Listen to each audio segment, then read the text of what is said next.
Hi friends, media ಜಗತ್ತಿಗೆ ಸ್ವಾಗತ. Friends, G Devaraje Gowda Revanna ಕುಟುಂಬದ ಬುಡವನ್ನೇ ಅಲ್ಲಾಡಿಸಿದ ವ್ಯಕ್ತಿ. ಇಂಥ ದೇವರಾಜೇಗೌಡ ಇಲ್ಲಿಯವರೆಗೆ ಬೆಳೆದು ಬಂದಿದ್ದು ಹೇಗೆ? ಇವರ ಜೀವನದ ಹಾದಿ ಹೇಗಿದೆ? ಪತ್ನಿ ಮಕ್ಕಳು ಯಾರು? ರೇವಣ್ಣ ಕುಟುಂಬದ ವಿರುದ್ಧ ವೈರತ್ವ ಶುರುವಾಗಿದ್ದೇಗೆ? ಎಲ್ಲವನ್ನ ಈ ವಿಡಿಯೋದಲ್ಲಿ ತೋರಿಸ್ತೀವಿ. ಇಂಟ್ರೆಸ್ಟಿಂಗ್ ಆಗಿರೋ ಈ ವಿಡಿಯೋವನ್ನ ಕೊನೆವರೆಗೂ ನೋಡಿ. ಅದಕ್ಕೂ ಮುನ್ನ ನೀವಿನ್ನು ನಮ್ಮ ಚಾನೆಲ್ಗೆ ಸಬ್ಸ್ಕ್ರೈಬ್ ಆಗಿಲ್ಲ ಅಂದ್ರೆ ಈಗ್ಲೇ ಸಬ್ಸ್ಕ್ರೈಬ್ ಆಗಿ. 1976ರ ಆಗಸ್ಟ್ 15ರಂದು ಜನನ. ಫ್ರೆಂಡ್ಸ್, ಜಿ ದೇವರಾಜೇಗೌಡ ಹುಟ್ಟಿದ್ದು 1976ರ ಆಗಸ್ಟ್ 15ನೇ ತಾರೀಕು. ಅಂದಿನ ಹಾಸನ ಜಿಲ್ಲೆಯ ಹೊಳೆ ನರಸೀಪುರ ಸಮೀಪದ ಕಾಮಸಮುದ್ರ ಎಂಬಲ್ಲಿ. ತಂದೆ ಗುಂಡೇಗೌಡ, ತಾಯಿ ಹುಚ್ಚಮ್ಮ. ಈ ದಂಪತಿಯ 6 ಮಕ್ಕಳಲ್ಲಿ ಕೊನೆಯವರಾಗಿ ಜನಿಸಿದ್ರು. ಇವರಿಗೆ ಒಬ್ಬ ಅಣ್ಣ, 4 ಅಕ್ಕಂದಿರು. ಇವರದ್ದು ಬಡ ರೈತ ಕುಟುಂಬ, ಒಕ್ಕಲಿಗ ಸಮುದಾಯ. ಚಿಕ್ಕಂದಿನಲ್ಲೇ ತಂದೆಯ ನಿಧನ. ದೇವರಾಜೇಗೌಡ 9 ವರ್ಷದ ಬಾಲಕನಿದ್ದಾಗ್ಲೇ ತಂದೆ ನಿಧನರಾದ್ರು. ಇದರಿಂದ ಕುಟುಂಬ ಸಂಕಷ್ಟಕ್ಕೆ ಸಿಲುಕ್ತು. ದಿನಕ್ಕೆ 2 ಹೊತ್ತು ಮಾತ್ರ ಊಟ ಅನ್ನೋ ಪರಿಸ್ಥಿತಿ. ಇಂಥ ಕಷ್ಟದಲ್ಲೇ ಹುಟ್ಟೂರಿನಲ್ಲಿ ಪ್ರಾಥಮಿಕ ಶಿಕ್ಷಣ ಮತ್ತು ಪಕ್ಕದೂರು ಹಳೆಕೋಟೆಯಲ್ಲಿ ಪ್ರೌಢ ಶಿಕ್ಷಣ ಮುಗಿಸಿದ್ರು. ಆ ಕಾಲದಲ್ಲಿ SSLC ಪಾಸ್ ಆದ ಊರಿನ ಕೆಲವರಲ್ಲಿ ಇವರು ಕೂಡ ಒಬ್ರು. ಆದ್ರೆ ಕಾಲೇಜಿಗೆ ಹೋಗೋ ಆಸೆಗೆ ಬಡತನ ತಣ್ಣೀರು ಎರಚಿ ಬಿಡ್ತು. ಹಾಸನದಿಂದ ಬೆಂಗಳೂರಿಗೆ ಶಿಫ್ಟ್. ಮನೆಯಲ್ಲಿನ ಪರಿಸ್ಥಿತಿ ಅರಿತ ದೇವರಾಜೇಗೌಡ್ರು 16-17ನೇ ವಯಸ್ಸಲ್ಲಿ ಬೆಂಗಳೂರಿಗೆ ಹೊರಡಲು ನಿರ್ಧರಿಸಿದ್ರು. ಅವರಿವರ ಬಳಿ ಡ್ರಾಪ್ ಪಡ್ಕೊಂಡು ಮೆಜೆಸ್ಟಿಕ್ ಎಂಟ್ರಿ ಕೊಟ್ಟ ಇವರಿಗೆ ಯಾಕಪ್ಪ ಬಂದೋ ಅನಿಸಿಬಿಡ್ತು. ಮತ್ತೊಂದ್ ಕಡೆ ಹಸಿವು. ಇಂಥ ಟೈಮಲ್ಲಿ ಅಲ್ಲಿಗೆ ಬಂದ ಹೋಟೆಲ್ ಮಾಲೀಕರೊಬ್ರು ಬಾಲಕನನ್ನ ಕರ್ಕೊಂಡು ಹೋಗಿ ಊಟ ಕೊಟ್ರು. ಜೊತೆಗೆ ಹೋಟೆಲ್ನಲ್ಲಿ ಪ್ಲೇಟ್ ತೊಳೆಯೋ ಕೆಲಸಕ್ಕೂ ಹಚ್ಚಿದ್ರು. ಇಲ್ಲೇ ಇದ್ರೆ ಆಗಲ್ಲ ಅನ್ಕೊಂಡ ದೇವರಾಜೇಗೌಡ್ರು ಬೆಳಗಾಗುತ್ತಲೇ ಜಾಗ ಖಾಲಿ ಮಾಡಿದ್ರು. ಟ್ರಾವೆಲ್ ಏಜೆನ್ಸಿಯಲ್ಲಿ ಕೆಲಸಕ್ಕೆ. ಒಂದೊಂದೇ ಮೆಟ್ಟಿಲು ಮೇಲಕ್ಕೆ. ದೇವರಾಜೇಗೌಡ್ರು ಮೊದಲಿಗೆ ವಿವಿಪುರಂ ಬಳಿಯ ರಾಘವೇಂದ್ರ ಟ್ರಾವೆಲ್ಸ್ ನಲ್ಲಿ ಕೆಲಸಕ್ಕೆ ಸೇರಿದ್ರು. ಅಲ್ಲಿದ್ದುಕೊಂಡೇ ಡ್ರೈವಿಂಗ್ ಕಲಿತ್ರು. ಟ್ರಾವೆಲ್ಸ್ ನಲ್ಲಿ ಮುಂಜಾನೆ ಮತ್ತು ರಾತ್ರಿ ಮಾತ್ರ ಕೆಲಸ ಇತ್ತು. ಹೀಗಾಗಿ MG ರಸ್ತೆಯಲ್ಲಿದ್ದ ವಿಜಯಲಕ್ಷ್ಮಿ ಸಿಲ್ಕ್ಸ್ ಅಂಡ್ ಸ್ಯಾರೀಸ್ ಅಂಗಡಿಯಲ್ಲಿ ಪಾರ್ಟ್ ಟೈಮ್ ಕೆಲಸಕ್ಕೂ ಸೇರಿದ್ರು. ಅಂಗಡಿ ಮಾಲೀಕರು ದೇವರಾಜೇಗೌಡರನ್ನ ಕಾಲೇಜಿಗೆ ಸೇರಿಸಿದ್ರು.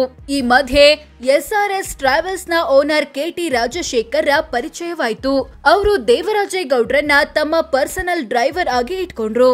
ಮೈಸೂರಿನ ಇನ್ಫೋಸಿಸ್ ನಲ್ಲಿ ಟ್ರಾವೆಲ್ಸ್ ಓಪನ್ ಮಾಡಿ ಅದರ ಜವಾಬ್ದಾರಿ ಕೊಟ್ರು. ಹೀಗೆ ಒಂದೊಂದೇ ಮೆಟ್ಟಿಲು ಮೇಲಕ್ಕೋದ ದೇವರಾಜೇಗೌಡ್ರು ರಿಯಲ್ ಎಸ್ಟೇಟ್ ಬಿಸ್ನೆಸ್ಗೂ ಕೈ ಹಾಕಿ ಒಂದಷ್ಟು ದುಡ್ಡು ಮಾಡಿದ್ರು. ಇಂಥ ದೇವರಾಜೇಗೌಡ್ರು 1996-97ರಲ್ಲಿ ಅಂದ್ರೆ ತಮ್ಮ 20-21ನೇ ವಯಸ್ಸಲ್ಲಿ ತಮ್ಮೂರಿನ ಭಾಗ್ಯ ಎಂಬುವರನ್ನ ಮದುವೆಯಾದ್ರು. 99ರಲ್ಲಿ ಕಾಂಗ್ರೆಸ್ ಮೂಲಕ ರಾಜಕೀಯಕ್ಕೆ ಸಿಕ್ಕಿತು ತಾಲೂಕು ಮತ್ತು ಜಿಲ್ಲಾಧ್ಯಕ್ಷ ಸ್ಥಾನ. ದೇವರಾಜೇಗೌಡರಲ್ಲಿದ್ದ ಹೋರಾಟದ ಗುಣಗಳನ್ನ ಗುರುತಿಸಿ ಅಂದಿನ ಹಾಸನ ಸಂಸದ ಮತ್ತು ಕಾಂಗ್ರೆಸ್ ನಾಯಕ ಜಿ ಪುಟ್ಟಸ್ವಾಮಿ ಗೌಡ 1999ರಲ್ಲಿ ಇವರನ್ನ ರಾಜಕೀಯಕ್ಕೆ ಕರ್ಕೊಂಡು ಬಂದ್ರು. ಕಾಂಗ್ರೆಸ್ ಪಕ್ಷಕ್ಕೆ ಸೇರಿಸಿದ್ರು. ಇವರ ಬಳಿಕ ಗಂಡ ಸಿ ಶಿವರಾಮ್ ಅಥವಾ ಬಿ ಶಿವರಾಮ್ ಗರಡಿಯಲ್ಲಿ ಬೆಳೆದ್ರು. ತಾಲೂಕು ಕಾಂಗ್ರೆಸ್ನ ಅಧ್ಯಕ್ಷರಾದ್ರು. ಹಾಸನ ಜಿಲ್ಲಾ ಕಾಂಗ್ರೆಸ್ನ ಅಧ್ಯಕ್ಷರಾದ್ರು. ಕಾಂಗ್ರೆಸ್ ಪಕ್ಷದ ರಾಜ್ಯ ಪ್ರಧಾನ ಕಾರ್ಯದರ್ಶಿಯಾಗಿಯೂ ಕೆಲಸ ಮಾಡಿದ್ರು. ಅಮ್ಮನ ಆಸ್ತಿ ರೇವಣ್ಣ ಕುಟುಂಬದ ಪಾಲು. ದೇವರಾಜೇಗೌಡರಿಗೆ ರೇವಣ್ಣ ವಿರುದ್ಧ ವೈರತ್ವ ಶುರುವಾಗೋದು 2004-05ರಲ್ಲಿ ಎನ್ನಲಾಗುತ್ತೆ. ಅಂದಹಾಗೆ ಹಾಸನದ ಪಡುವಲಹಿಪ್ಪೆ ಎಂಬಲ್ಲಿ ದೇವರಾಜೇಗೌಡರ ತಾಯಿ ಹುಚ್ಚಮ್ಮ ಕುಟುಂಬದ ಜಮೀನಿತ್ತು.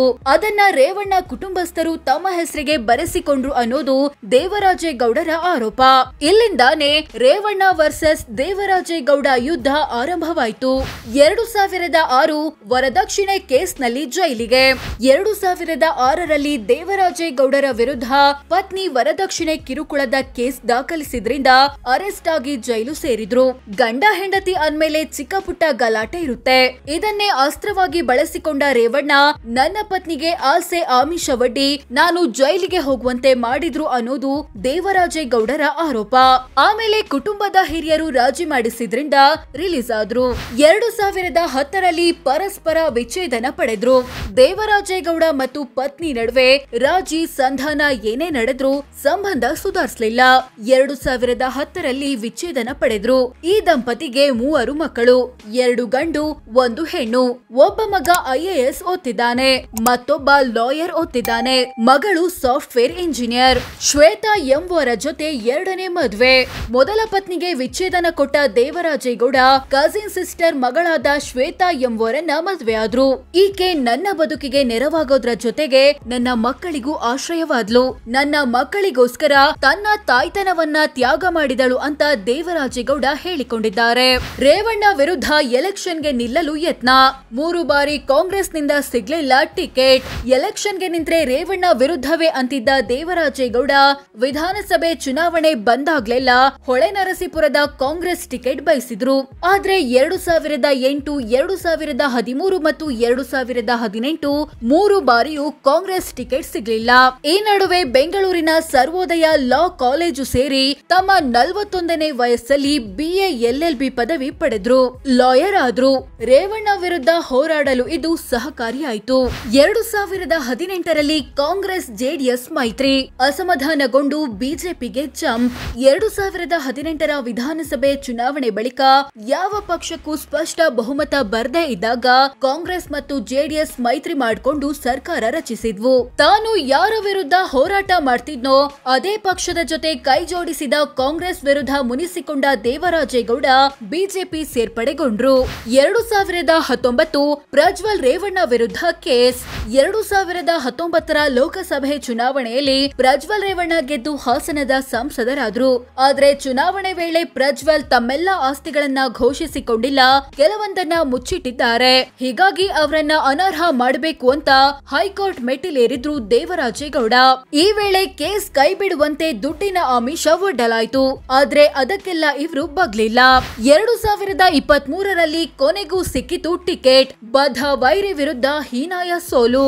2023ರ ವಿಧಾನಸಭೆ ಚುನಾವಣೆ ಟೈಮಲ್ಲಿ ದೇವರಾಜೇಗೌಡಗೆ ಹೊಳೆ ನರಸೀಪುರದ ಟಿಕೆಟ್ ಕೊಡ್ತು ಬಿಜೆಪಿ. ಆದ್ರೆ ರಿಸಲ್ಟ್ ಬಂದಾಗ 5,000ಕ್ಕೂ ಕಮ್ಮಿ ವೋಟ್ ಪಡೆದು ಹೀನಾಯವಾಗಿ ಸೋತಿದ್ರು. ಬೇಸರದಲ್ಲಿದ್ದ ದೇವರಾಜೇಗೌಡ್ರಿಗೆ ಕೆಲವೇ ತಿಂಗಳಲ್ಲಿ ಗುಡ್ ನ್ಯೂಸ್ ಸಿಕ್ತು. ಅದೇನಂದ್ರೆ ಸಂಸದ ಸ್ಥಾನದಿಂದ ಪ್ರಜ್ವಲ್ ರೇವಣ್ಣರನ್ನ ಅನರ್ಹ ಮಾಡಿ ಹೈಕೋರ್ಟ್ ಆದೇಶ ಹೊರಡಿಸಿತು. ಆದ್ರೆ ಇದರ ವಿರುದ್ಧ ಸುಪ್ರೀಂ ಕೋರ್ಟ್ಗೆ ಹೋದ ಪ್ರಜ್ವಲ್ ಹೈಕೋರ್ಟ್ ಆದೇಶಕ್ಕೆ ತಡೆ ತಂದು ಸಂಸದರಾಗಿ ಮುಂದುವರೆದ್ರು. ಪ್ರಜ್ವಲ್ ವಿಡಿಯೋ ಸಂಬಂಧ ರಹಸ್ಯ ಪತ್ರ. 2024ರ ಲೋಕಸಭೆ ಚುನಾವಣೆಗೆ ಬಿಜೆಪಿ JDS ಮೈತ್ರಿ ಮಾಡಿಕೊಳ್ಳಲು ಮುಂದಾದಾಗ ದೇವರಾಜೇಗೌಡರು ಬಿಜೆಪಿ ರಾಜ್ಯಾಧ್ಯಕ್ಷ BY ವಿಜಯೇಂದ್ರಗೆ ರಹಸ್ಯ ಪತ್ರವೊಂದನ್ನ ಬರೆದ್ರು ಎನ್ನಲಾಗುತ್ತೆ. ಅದರಲ್ಲಿ ಪ್ರಜ್ವಲ್ ರೇವಣ್ಣ ಸೇರಿದಂತೆ HD ರೇವಣ್ಣ ಕುಟುಂಬಸ್ಥರ ವಿರುದ್ಧ ಲೈಂಗಿಕ ಕಿರುಕುಳದಂಥ ಗಂಭೀರ ಆರೋಪವಿದೆ. ಸುಮಾರು 2,976 ವಿಡಿಯೋ ಮತ್ತು ಫೋಟೋಗಳಿರುವ ಪೆನ್ ಡ್ರೈವ್ ನಂಗೆ ಸಿಕ್ಕಿದೆ. ಇಂಥದ್ದೇ ಪೆನ್ ಡ್ರೈವ್ ಕಾಂಗ್ರೆಸ್ ನಾಯಕರ ಬಳಿಯೂ ಇದೆ. ಇಂಥ ಪಕ್ಷದ ಜೊತೆ ಮೈತ್ರಿ ಮಾಡ್ಕೊಂಡ್ರೆ ನಮ್ಮ ಪಕ್ಷಕ್ಕೆ ಕೆಟ್ಟ ಹೆಸರು ಬರುತ್ತೆ. ಈ ವಿಚಾರವನ್ನ ರಾಷ್ಟ್ರೀಯ ನಾಯಕರ ಗಮನಕ್ಕೆ ತನ್ನಿ ಅಂತ ಪತ್ರದಲ್ಲಿ ಉಲ್ಲೇಖಿಸಿದ್ರು. ಈ ವಿಚಾರವನ್ನ ವಿಜಯೇಂದ್ರ ರಾಷ್ಟ್ರೀಯ ನಾಯಕರ ಗಮನಕ್ಕೆ ತಂದ್ರೋ ಇಲ್ವೋ ಗೊತ್ತಿಲ್ಲ. ಫೈನಲಿ ಮೈತ್ರಿ ಆಯ್ತು. ಹಾಸನ ಕ್ಷೇತ್ರದಿಂದ ಪ್ರಜ್ವಲ್ ರೇವಣ್ಣ ಕಣಕ್ಕಿಳಿದ್ರು.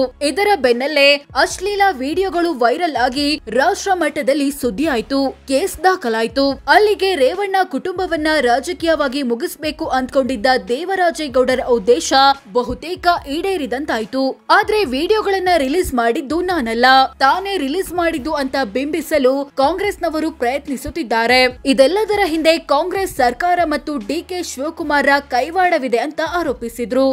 ದೇವರಾಜೇಗೌಡ ಎಷ್ಟು ಶ್ರೀಮಂತ ಗೊತ್ತಾ ಫ್ರೆಂಡ್ಸ್? ದೇವರಾಜೇಗೌಡ ಮತ್ತು ಪತ್ನಿ ಶ್ವೇತಾ ಬಳಿ ಸುಮಾರು 79 ಕೋಟಿ ಮೌಲ್ಯದ ಆಸ್ತಿಪಾಸ್ತಿ ಇದೆ. ಹೀಗಂತ 2023ರ ವಿಧಾನಸಭೆ ಚುನಾವಣೆ ಟೈಮಲ್ಲಿ ಘೋಷಿಸಿಕೊಂಡಿದ್ದಾರೆ. ಸೋ ಫ್ರೆಂಡ್ಸ್, ಇದಿಷ್ಟು ದೇವರಾಜೇಗೌಡ ಯಾರು, ಇವರ ಹಿನ್ನೆಲೆ ಏನು, ಇಲ್ಲಿಯವರೆಗೆ ಬೆಳೆದು ಬಂದಿದ್ದು ಹೇಗೆ, ಪತ್ನಿ ಮಕ್ಕಳು ಯಾರು, ರೇವಣ್ಣ ಕುಟುಂಬದ ವಿರುದ್ಧ ವೈರತ್ವ ಶುರುವಾಗಿದ್ದೇಗೆ ಅನ್ನೋದನ್ನ ತಿಳಿಸಿಕೊಡೋ ಪ್ರಯತ್ನ.